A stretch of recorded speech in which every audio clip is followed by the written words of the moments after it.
Very good afternoon, welcome to my channel general knowledge shorts. तो आज हम discuss करने जा रहे हैं reproductive system plants PGT bio के बहुत इंपॉर्टेंट टॉपिक एनसीईआरटी के जितने भी इंपॉर्टेंट हाइलाइट्स हो सकते थे वो मैंने डिस्कस किए सिंगल वीडियोज़ में, और जितने भी मेरे वर्ल लीनियर होते हैं मैं डेली डिस्कस कर रही हूँ अपने शॉर्ट्स में और अपने वीडियोज़ में, यू कैन चेक। तो सबसे पहले हम देख लेते हैं मेल पार्ट ऑफ फ्लावर को। तो मेल पार्ट ऑफ फ्लावर को इट्स वेरी वेरी इंपॉर्टेंट, जिसको हम स्टेमन के नाम से भी जानते हैं। इसमें जो मेन पार्ट्स होते हैं वो होते हैं एंथर, जो बाइलोब्ड होता है, और हर एक लोब में 2 टीका प्रेजेंट्स होते हैं। नाउ टोटल इसमें कितने होते हैं? 4 माइक्रोस्पोरेंजिया प्रेजेंट होते हैं। वेरी वेरी इंपॉर्टेंट, एक लोब में 2 माइक्रोस्पोरेंजिया, तो 2 लोब में टोटल 4 माइक्रोस्पोरेंजिया। इस माइक्रोस्पोरेंजिया को हम पॉलन सैक भी कहते हैं। तो ये वाली लाइन बहुत इंपॉर्टेंट है कि जो एंथर्स होते हैं, उनके लोब्स होते हैं, 2 लोब्स होते हैं, उसमें कितने माइक्रोस्पोरेंजिया प्रेजेंट होते हैं? उसमें टोटल 4 माइक्रोस्पोरेंजिया प्रेजेंट होते हैं, जिनको हम पॉलन सैक भी कहते हैं। Very very important, microsporangia is also known as a pollen sac.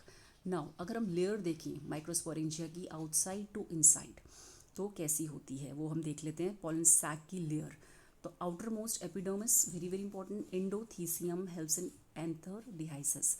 Anther के डिस्पोजल में कौन सी लेयर मदद करती है? It's very very important question. Endothecium मदद करती है।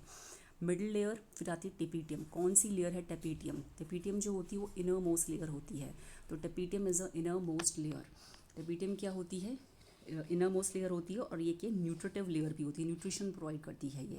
Understood? It provide the nutrition, nutrition देती है। और दूसरी बात ये इनर मोस्ट लेयर होती है। Now move toward the microsporangia. Microsporangia में क्या प्रेजेंट होते हैं? माइक्रोस्पोर्स। और माइक्रोस्कोप हम किसको कहते हैं? पॉलन ग्रेन्स को। तो माइक्रोस्पोर्स का दूसरा नाम क्या है? पॉलन ग्रेन्स प्रेजेंट होता है। नाउ अब हम लेयर देख लेते हैं पॉलन ग्रेन्स की। एक्साइन होती है आउटर मोस्ट लेयर, जो किससे बनी हुई होती है? स्पोरोपोलिनेंस से बनी हुई होती है। वेरी वेरी इंपॉर्टेंट, पूछा जाता है कि एक्साइन किससे बनी होती है? स्पोरोपोलिनेंस से बनी हुई होती है। और इंटाइन जो होती है वो किस में? उसमें जर्म पोर प्रेजेंट होता है, और जर्म पोर में 2 सेल्स प्रेजेंट होते हैं, one is a vegetative cells and one is a generative cells. जो वेजिटेटिव सेल्स होते हैं वो डिवीजन में कोई पार्ट, उसमें कोई सेल्स प्रेजेंट नहीं होती हैं, लेकिन जो जनरेटिव सेल्स होते हैं हमारे, वो क्या 2 मेल गमीट का प्रोडक्शन करते हैं। तो इंटाइन ही क्या करती है? पॉलन ट्यूब का फॉर्मेशन करती है inside the ovary. Very very important question. And second, कि कौन सी सेल प्रोड्यूस करती है मेल गमीट्स को? वो होती है जनरेटिव सेल्स। वेजिटेटिव सेल्स भी हमारी कैसी होती हैं? हैप्लॉइड होती हैं। जेनेटिव सेल्स भी हमारी कैसी होती हैं? हैप्लॉइड होती हैं। और जो मेल गमीट्स है वो भी हैप्लॉइड्स होते हैं। सो वेरी वेरी इंपॉर्टेंट कि कौन सी सेल प्रोड्यूस करती हैं 2 मेल गमीट्स, वो है हमारी जेनेटिव सेल्स। ठीक है। एक्साइन किससे बनी हुई होती है? स्पोरोपोलिनेंस से बनी हुई होती है। इंटाइन में क्या प्रेजेंट होता है? जर्म पोर प्रेजेंट होता है। जर्म पोर में 2 टाइप के सेल्स होते हैं, vegetative cell and generative cells. Microsporangia किसको कहते हैं? हम पॉलन सैक को कहते हैं। माइक्रोस्पोरम किसको कहते हैं? पॉलन ग्रेन्स को कहते हैं। टेपीडियम कौन सी लेयर है पॉलन माइक्रोस्पोरेंजिया की? इनर मोस्ट लेयर है, जो न्यूट्रिशन प्रोवाइड करती है। Now move towards a female reproductive part. जो फीमेल रिप्रोडक्टिव पार्ट्स है उसमें सबसे पहले हम देख लेते हैं कार्पल पिस्टल, इसको ग्रुप में हम कहते हैं। एंड स्टिग्मा स्टाइल ओवरी, एक सिंगल हमारी जो ओवरी फीमेल रिप्रोडक्टिव पार्ट होता है उसका स्ट्रक्चर होता है stigma style ovary. Now ovary किससे अटैच होती है? फ्यूनिकल से अटैच होती है। अब इसमें देख लेते हैं ओवरी में कौन कौन सी लेयर्स होती हैं। इंटेग्यूमेंट्स प्रेजेंट होते हैं। हमने कभी ओवरी का स्ट्रक्चर देखा तो उस पर लेयर्स प्रेजेंट होती है, इसको इंटेग्यूमेंट्स कहते हैं, जो प्रोटेक्टिव लेयर्स होती है, प्रोटेक्शन देती हैं। माइक्रोपाइल क्या करता है? एक ओपनिंग होती है जिसके द्वारा कहाँ से? माइक्रोपाइलल एंड से ही पॉलन ट्यूब एंटर करती है हमारी एम्ब्रॉयो सैक के अंदर। It's very very important point, please noted. Nucleus क्या करता है? न्यूट्रिटिव टिश्यूज होते हैं, न्यूट्रिशन प्रोवाइड करता है। अब एम्ब्रॉयो सैक में क्या फीमेल गेमिटोफाइट्स कहते हैं एम्ब्रॉयो सैक के, इसमें हमारे एग सेल प्रेजेंट होते हैं। ओके तो माइक्रोपाइल एंड से ही पॉलन ट्यूब का एंट्री होती है। अब हम एम्ब्रॉयो सैक के स्ट्रक्चर को देख लेते हैं कि एम्ब्रॉयो सैक के अंदर क्या क्या चीज़ें पाई जाती हैं। माइक्रोपाइलर एंड होता है, एक होता है सेंट्रल सेल और एक होता है चलाजल एंड। अब इससे बहुत इंपॉर्टेंट क्वेश्चन बनते हैं पेपर के अंदर। माइक्रोपाइलर एंड में क्या प्रेजेंट होता है? 2 सिनर्जिस प्रेजेंट होते हैं और एक एक्सेल प्रेजेंट होता है माइक्रोपाइलर एंड में, 2 सिनर्जिस और एक एक्सेल। सेंट्रल्स में क्या प्रेजेंट होता है? सेंटर में 2 पोलर न्यूक्लियाई प्रेजेंट होते हैं, 2 polar nuclei in the centre. And chalazal and 3 antipodal cells. ये पूछा जाता है कि एंटीपोटल सेल जो 3 एंटीपोटल सेल्स जो कहाँ प्रेजेंट होते हैं? चलाजल एंड में प्रेजेंट होते हैं। 2 सिनर्जिकल एक्सेल कहाँ प्रेजेंट होते हैं? माइक्रोपाइलर एंड में प्रेजेंट होते हैं।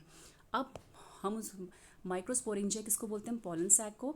और जो हमारे मेगास्पोरेंजिया होते हैं वो क्या बनाते हैं? 4 मेगास्पोर बनाते हैं, जिसमें से क्या होता है? एक ही मेगास्पोर क्या करता है? सर्वाइव करता है और बाकी डिजनरेट हो जाते हैं। It's very very important points regarding the female reproductive part. Now move toward the double fertilisations. जो डबल फर्टिलाइजेशंस हैं उससे इतने इंपॉर्टेंट जो क्वेश्चन बनते हैं पेपर के अंदर हम वो डिस्कस कर रहे हैं। जब डबल फर्टिलाइजेशन से क्यों बोलते हैं, तो 2 बार इसका फ्यूजन होता है, 2 फ्यूजन होता है, इसलिए हम इसको डबल फर्टिलाइजेशन कहते हैं।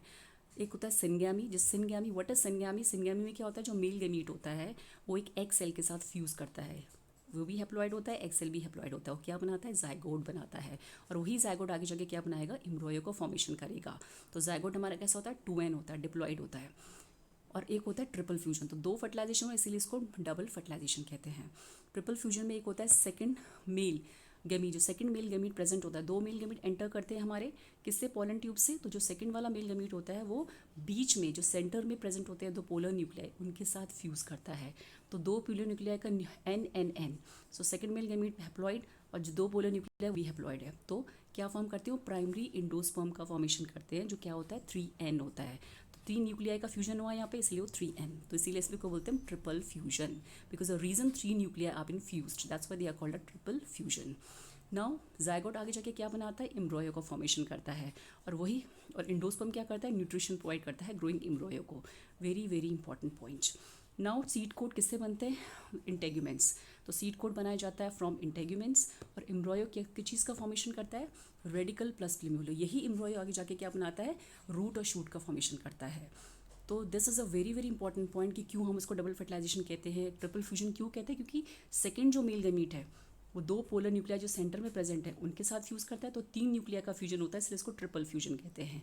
सिनगैमी क्यों कहते हैं, बिकॉज एक मेल गैमीट एक एक्सेल का जाइगोट का फॉर्मेशन करता है। और डबल फर्टिलाइजेशन क्यों कहते हैं, क्योंकि 2 बार फर्टिलाइजेशन हुआ है। तो these are the all important points regarding the reproductive system in plants, and please you go through it. Thank you.